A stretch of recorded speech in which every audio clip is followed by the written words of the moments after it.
என்னது துபாயில டிவி வாங்கி ஊருக்கு அனுப்புனா இந்தியால வாங்குறத விட காசு கம்மியா? அது என்ன நான் சொல்றேன், அதுக்கு இந்த வீடியோ ஃபுல்லா பாருங்க. என்னங்க எனக்கு ஒண்ணுமே புரியல. அதுதானப்பா எனக்கும் புரியல. இப்ப நான் எங்க இருக்கேன்னு பாத்தீங்கன்னா துபாயில இருக்க ஷாப்பிங் மால்ல தான் இருக்கேன். சரி வாங்க டிவி பார்க்கலாம்.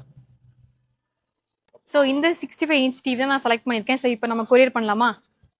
என்னோட டிவி நான் யார்ட்ட கொரியர் பண்ண போறேன்னு பாத்தீங்கன்னா again the royal merchant shipping கிட்ட தான். நீங்க யூஏல எந்த எமிரேட்ல இருந்தாலும் அவங்களே உங்க இடத்துக்கு வந்து மெட்டீரியல் சேஃபா பேக் பண்ணி இந்தியால டோர் டெலிவரியும் பண்ணிடுறாங்க. நான் ஏன் இங்க வந்திருக்கேன்னு பாத்தீங்கன்னா என்னோட டிவியை சேஃபா பேக் பண்றாங்கன்னு பாக்குறதுக்காகவும் உங்ககிட்ட காமிக்கிறதுக்காக தான் இங்க வந்திருக்கேன்.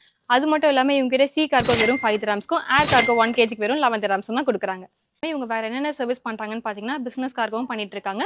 இல்ல நீங்க யூஏல இருந்து இந்தியாவுக்கு ஷிஃப்ட் ஆகுறீங்க அப்படின்னும் போது உங்களோட எலக்ட்ரானிக் ஐட்டம்ஸ் எதுவா இருந்தாலும் உங்க வீட்டுக்கே வந்து சேஃபா பேக் பண்ணி இந்தியால டோர் டெலிவரியும் பண்ணிடுறாங்க. முன்னாடி அனுப்பின கார்கோ என்ன ரீசனால டிலே ஆச்சு? அது கொஞ்சம் ரெட் சி இஷ்னால டிலே ஆயிடுச்சு. இப்போ எல்லாம் கிளியர் ஆயிடுச்சு. இப்போ இவ்வளோ கார்கோ ஷிப்மெண்ட்க்கு ரெடியா இருக்கு. இதுக்கப்புறம் இந்த டிலே ஆகாது. நீங்க இதுக்கப்புறம் எங்களை நம்பி உங்களோட கார்கோ அனுப்பலாம். RMS கார்கோவோட கான்டாக்ட் டீடைல்ஸ் எல்லாமே டிஸ்கிரிப்ஷன்ல கொடுத்துருக்கேன், செக் பண்ணி பாருங்க.